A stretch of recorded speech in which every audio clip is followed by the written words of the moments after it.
Hi మామ, పొద్దున్నే side దగ్గరికి వచ్చేసాను. ఎవరు పనులు రాలేదు మామ, ఎగదింగారు. ఏం చేయాలని ఆలోచిస్తుంటే మా మామ ఫోన్ చేశాడు నాకు. ఈ పాత ఎలివేషన్ గోడకి టైల్స్ అన్ని పగలగొట్టి లెవెల్ చేసి పెట్టుకోమని చెప్పాడు. పై మనిషిని తీసుకొని వస్తానన్నాడు. పై మనిషి ఎందుకు ఒక్కనే కొట్టేస్తాను మామ అని చెప్పాను. పైకి వచ్చి కొద్దిసేపు కొట్టిన తర్వాత అర్థమైంది మనకి ఇంకా కొత్త బల్బు నోటి దొల తగ్గలేదని.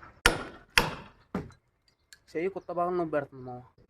ఎడం చెయ్యి ఎట్టు వచ్చినట్టు కుడి చేయి రాదు మనకి.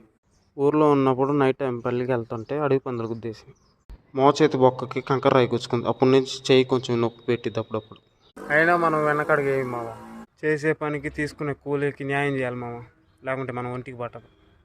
మనకైనా యాక్సిడెంట్లు 1 కాదు 2 కాదు మామ, దగ్గర దగ్గర 6-7 అయినాయి. దేవుడు ఎందుకు మనల్ని నెట్టుకుంటూ వస్తున్నాడు.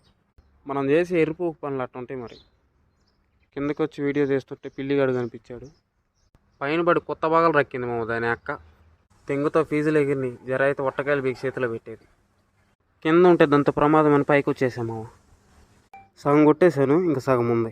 పనుల దగ్గర జాగ్రత్తగా ఉన్నాను మామ. మనం నమ్ముకుని మన ఫ్యామిలీ ఉంది ఇంటి దగ్గర. కొత్త పలిసిన పనులు అసలు చేయబోకండి పనుల దగ్గర.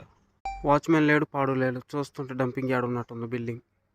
ఏ మాటకు ఆ మాట చెప్పుకోవాలి కానీ ఈ బిల్డింగ్ని కుడిపించేశారు మామ. బిల్డింగ్ని చూస్తుంటే మెంటల్ నెంగుతుంది నాకు. సరే మామ ఉంటా. ఇదంతా పగలు కొట్టేసేయాలి. పొద్దున ఓవర్ యాక్షన్ దింగి లేకపోతే సిగ్గుపోద్ది. Bye bye.